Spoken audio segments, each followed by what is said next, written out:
And now we would like to welcome our guest speaker, Alex Smiciklas, Senior Project Management at Bousfields Inc, with expertise in community engagement. So welcome, Alex. Thank you so much, Daniel. I'm just going to share my screen. All right, there we are. Hello, everyone. Thank you so much for having me to both Urban Minds and OneUp. Yeah, very grateful to be here today, and also happy World Town Planning Day to everyone as well. So I'll be sharing a quick presentation. It should be about 10 to 15 minutes max, titled A Guide to Effective Community Engagement. So before I begin, just a little bit about me, kind of my path so far with education and my career, and what has led me into kind of the community engagement practice within urban planning. So I'm actually originally from North Vancouver, British Columbia. And for my undergrad, I went to Simon Fraser University and studied communications. A lot of people might think, marketing and social media and that sort of thing. This was more kind of a critical communications study, but was very interesting for me because it allowed me to kind of assess a bunch of different topics, which I think has really become a kind of common thread throughout my interests so far in my career. From there, I had always wanted to move to Toronto. My parents were from here originally, and so I decided to apply to TMU, or Toronto Metropolitan University, for their Masters of Urban Planning. And then moved here in 2018. And kind of entering into my internship and my first job, I found this kind of interesting balance of merging that communication with that urban planning in what is, of course, community engagement. And so the first place that I worked at is a place called Third Party Public. They do a lot of kind of public sector community engagement work. They are a consultant themselves, but they do a lot of work with the City of Toronto, other municipalities, the TTC, Metrolinx, and more. And then, a little bit of time went on, and I thought, I wanted to get a bit more into the development side of things. I wanted to kind of focus more on, city building in terms of kind of, master plans and infill developments and all that sort of thing. And so I moved over to Bousfields Inc, which is, again, another consulting firm that does urban planning, urban design, and community engagement. It's an integrated practice. And that is where I am today as a senior project manager. So first off, I just wanted to talk a little bit about some of the personal strengths and interests that I think are important, as a community engagement practitioner, as someone who might be interested in this career. Definitely one of the most important ones for me is verbal and written communication, in both writing reports, but also facilitating meetings and speaking to the community. And in my current role, it's a very creative kind of process, and we have a lot of creativity with the different documents and way that we synthesize information. So I would also include graphic communication in there. And, if you don't necessarily use those kind of tools, whether it's the Adobe Suite or something else, just kind of having that eye to help kind of create that through the process is really helpful. Other things that I think are really important are empathy. This is always a number one for me.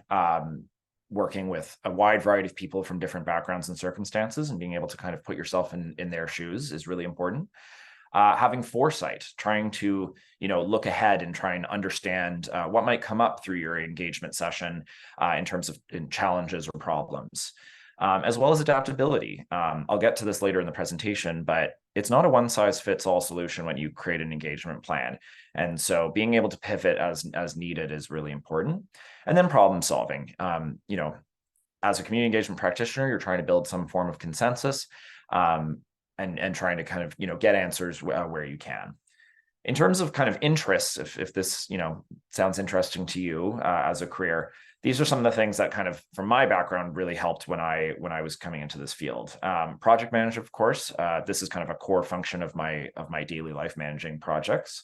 Event planning is really important. Whether you're planning, a OneUp Connect webinar or you're doing an in-person meeting, these things take a lot of logistics, and it's really important to have those event planning skills. I find it's important to be really interested in politics and getting to understand all levels, but certainly kind of the municipal level and how, different councillors and the mayor play into that system as well as community organizing and service. And then, of course, the kind of core functions, at least the way that I'm approaching community engagement, which is urban planning and architecture.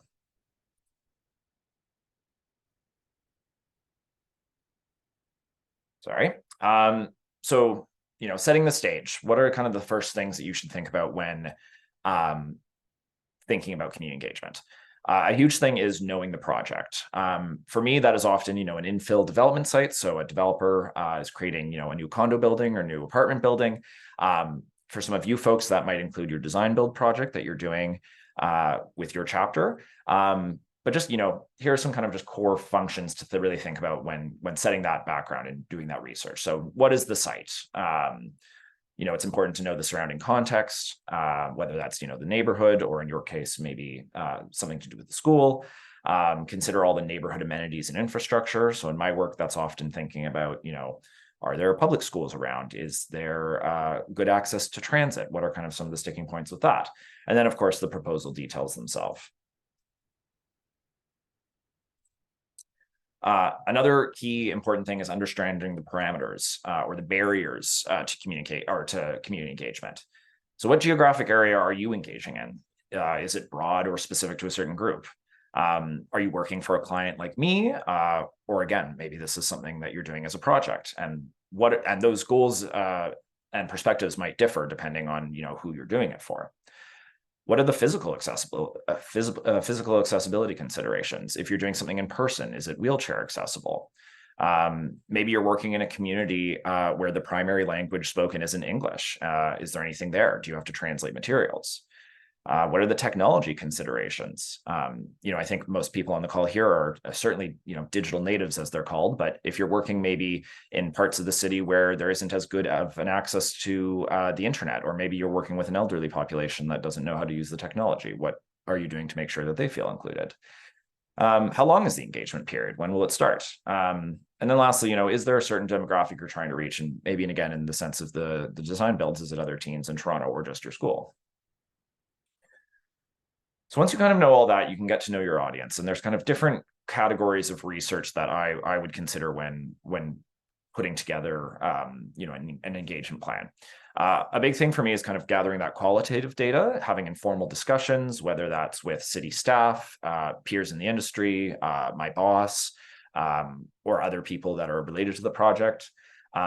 Quantitative data is incredibly important and really helps to substantiate a lot of what I would want to do when bringing it forward to a client.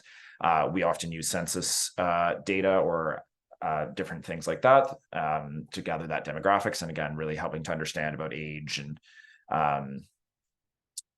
and household sizes and all that sort of thing. And then, of course, just doing general research as to what the stakeholders are. I've included a bunch of them here, which are all kind of standard groupings that I would consider in my day-to-day. Of course, you have elected officials and city staff, residents and businesses. Institutional programming is another important one. Neighborhood associations and those that represent, the neighbors in the general area, other types of community groups, and then business improvement areas. And business improvement areas certainly like to get involved, and I find a really helpful stakeholder when, working on main streets that might already have retail, or maybe you're proposing retail in your project. So next up is determining the key messages. This is a really important tool to helping to frame things in the positive for your project. So what we like to say and what I like to say is, if people are saying all the good things about your project, your design build, what would they be?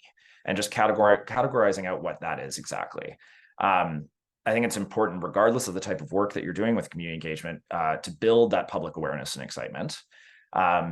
And I think an important caveat is that, at the end of the day, not everyone will always be happy with an outcome, but it's important that they walk away feeling informed and confident in their understanding of what the engagement is for. And that is really the kind of key thing there.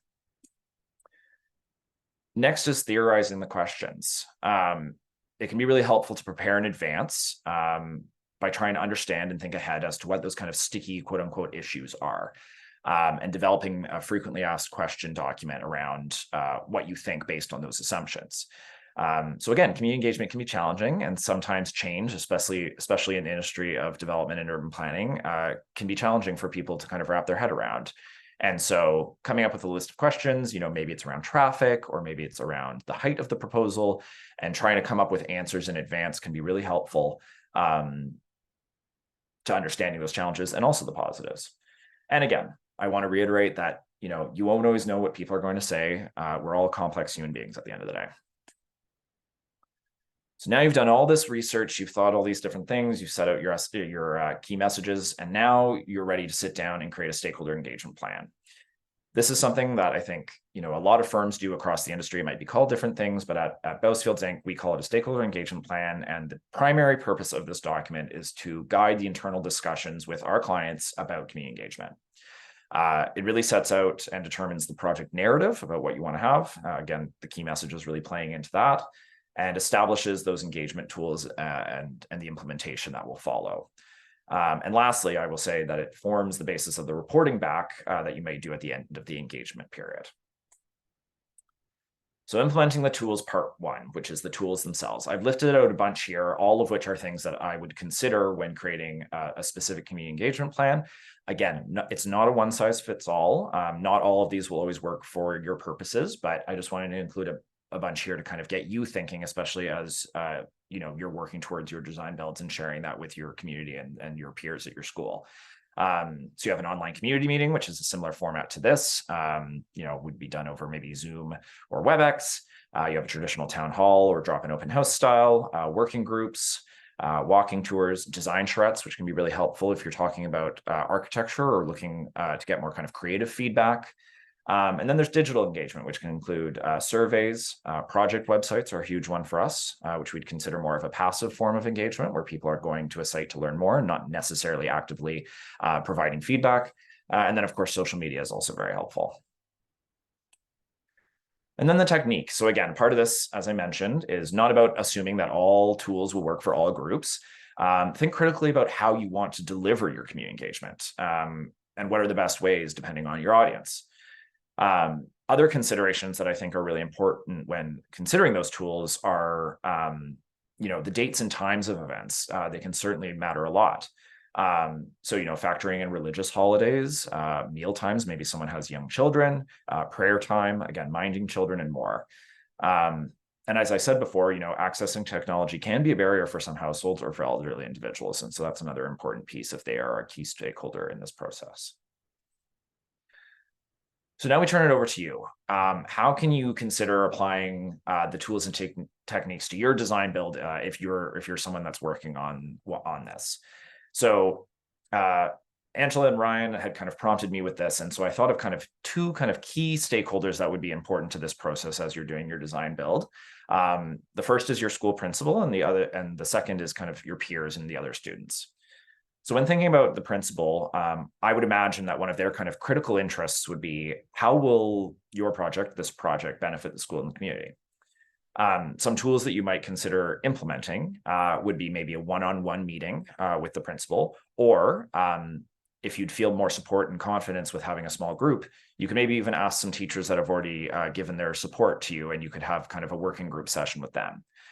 And I think what's great about this sort of session is that it gives you the opportunity to workshop and tweak your idea before bringing it to your fellow students. So once you've done that, what is kind of the interest of other students? You're all high schoolers, you have busy days with schools and extracurriculars. And so putting myself in my shoes from when I was in high school, I would think, how will this be fun and engaging for me? So you might want to use more creative tools and things that are visually interesting, maybe forms of passive engagement. So you could consider postering around your school, using social media to talk about your design build, doing surveys, and having contests to help incentivize. And I think this is a really great opportunity. And again, goes back to kind of the mandate of Urban Minds in the first place, is to really help to give students a voice. You can gather feedback on your design build and build support in your project. So adapt as necessary. So you've started your engagement process, and then maybe you've hit a roadblock. So not every engagement method, even with the best of intentions and any matter of research and preparation, will always succeed, and that's okay. It's important to be able to learn from the outcome, pivot, and try again. As I said before, people are very complex, and community engagement needs to be tailored to ensure more people feel included in the process. This is true of all forms of engagement. The loudest voice in the room will always be there. And what's really important is about ensuring that the quieter ones have the chance to speak. It's a process for a reason, and community engagement is not just about the end goal, it's also about how you get there. So now your engagement session or period has ended, or you're maybe at a critical midway point. It can be really great with both stakeholders and maybe your client to report back to kind of help close that feedback loop with your kind of final summaries or maybe interim summaries of what has happened during that engagement period. So it's really helpful to explain where possible how the feedback and questions will be incorporated into the project. An example maybe again with your design build is maybe if you're doing kind of a preliminary engagement session, maybe you're getting some initial feedback from your fellow students before then coming back to show the kind of going from the prototype to the built stage and kind of really indicating where that feedback was implemented. This is all very important to building trust with who you engage with, so that everyone can understand the overall engagement and feedback process and where those outcomes are. And that is it. Thank you all so much for listening to my presentation. We're going to have a short question and answer period before going into an interactive activity.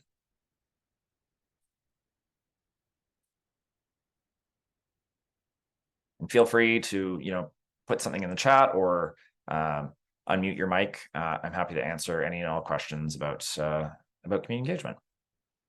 Yeah, so I actually had a question about how you bridged your interest between communications as well as urban planning to become a community engagement.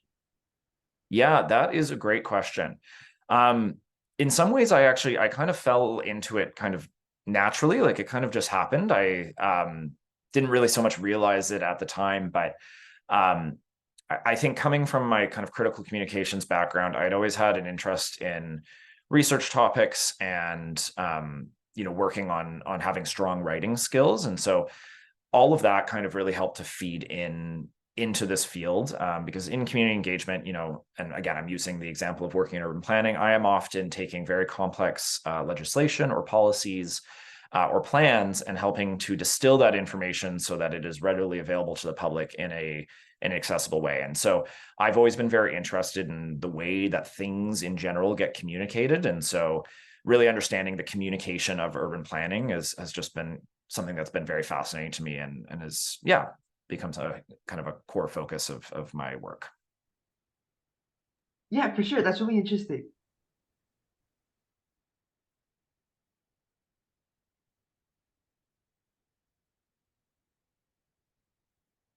Anyone else?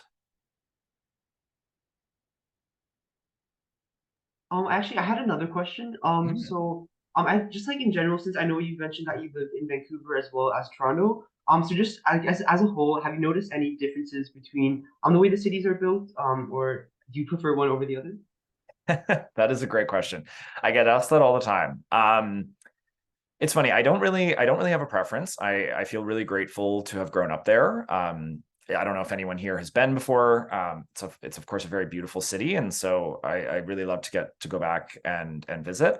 But it's interesting. It's very different. I think historically the way that the colonial city has been built up, Toronto is a lot older than Vancouver, and so there's just a difference in kind of the built form and the way that the architecture looks and like the history of the built form. And I think Toronto, especially now in the last 5 years or so, has been going through such rapid intensification. There are so many people from all around the world moving to Toronto every day. And Vancouver experiences that too, but I would just say to a lesser extent. And so Vancouver is definitely a smaller city than Toronto is, but it's very different for different reasons, I would say. Yeah, for sure. I agree. I haven't really been to Vancouver before, but I know that obviously it is a lot smaller city, but I also know it's like I think more nature focused as well and public transit. Yes, definitely. Yeah. Both are very multicultural, but I would say that Toronto is even better for that. And I think one of my favorite things about Toronto is the food. The GTA in general, food is fantastic. There's just so many different types, and so I don't think you get quite that mix in Vancouver as you do here. Oh, okay. Yeah, that's really interesting. Yeah. Alex, I do have one more question before we move forward. I was wondering in the chat, so I don't think anyone else is asking any questions in the chat, but if you don't mind, also nice to hear that you're also a TMU grad as myself from urban planning, so it's really fun. as an engagement professional, I was just wondering, for everyone in the room here, mostly being high school students, how do youth kind of become more involved in the community engagement process, or how do they feel comfortable? Because a lot of the times maybe it's something that it could be adults or something that goes to these like council meetings and such more often. How do teenagers or youth feel more comfortable being involved in that? Well, I would say to go back to kind of some of that more passive engagement or kind of online engagement tools, I think as I think we've seen kind of COVID-19 onward, there has been a huge uptick in that kind of online presence of engagement, whether it's meetings like this or participating in surveys or going through project websites. And I think especially as you begin to kind of build your confidence, and I totally appreciate having some of that wariness going into those spaces, because they are often kind of dominated by adults and certain types of adults. And so, maybe beginning by getting involved where you can in some of those more anonymous platforms. Maybe it is submitting questions through a feedback form on a website, or if you hear about a survey, oftentimes these things are shared in kind of a limited geography. But what I find, and that I do, and it's also because I nerd out to these things, is I will go through, the City of Toronto's kind of engagement pages and try and find ways that I can participate, in park design studies and things like that. And so that can be a really great way to make sure that your voice is heard without kind of feeling kind of in the hot seat. And another way I would say is to look for ways to get involved, and kind of power by numbers. I think there's, different youth councils around Toronto that'll be considered a stakeholder in different projects. And so if you're kind of with a formal group, and I would think, even Urban Minds and One Up has its own faction is kind of that already, that can be also like a really great way to have a seat at the table, I would say. Great. No, that's some really great advice, especially to get involved and to be involved in your community to create change and build, is definitely something you can start no matter what age you are, right? So thanks, Alex. And finally, we just wanted to share some upcoming events that we have. So we have our fourth One Up Connect webinar. So this webinar will be talking about winter-friendly city principles. And this will be taking place on Wednesday, December 13th. So it'll be from 7:30 to 8:30 p.m. With guest speaker Jane Armstrong. So I know obviously the weather has been getting really cold today. So I think in this mood, just we can definitely start considering about how to plan cities to suit the winter for Toronto. And there will also be second thing that we also wanted to announce is that we will have another office tour, which will be at Double Dame Inc. Architecture and Design, which is a multidisciplinary design studio recognized for creating innovative and environmentally responsible design solutions. So the office tour will be on Friday, November 17th, from 12 to 2 p.m., which will be a PA day for the the York Region District School Board and the Toronto District School Board. This might also be subject change, this might also be a PA day for you as well. I know for Halton, at least, it's not for me, but definitely check to see if it is. And yeah, you'll be able to meet professionals, ask questions, learn about the firm, learn what architects do, and get a tour of the place. So lunch will also be provided. So yeah, I've attended quite a few of the One Up Ops tours, and it's a really, really fun experience. And definitely get to communicate with a lot of really cool people. And yeah, the food is also really good too, and it's also free. So definitely register soon, as registration will be closing soon, and we also have a 10-person limit, so space is limited as well. So yeah, these are some exciting opportunities. And if you haven't already, make sure to check out our social media. So our TikTok and Instagram are both at One Up Toronto. So this is also where our Tag a Friend giveaways are also located. And we'll also have our website and email listed here. So www.oneuptoronto.org and hello@urbanminds.co for the volunteer hours. And as well, we also have a Discord channel that you can join to stay updated with our events, which you can join from scanning the QR code. So yeah, thank you everyone for joining our third webinar, and have a good evening.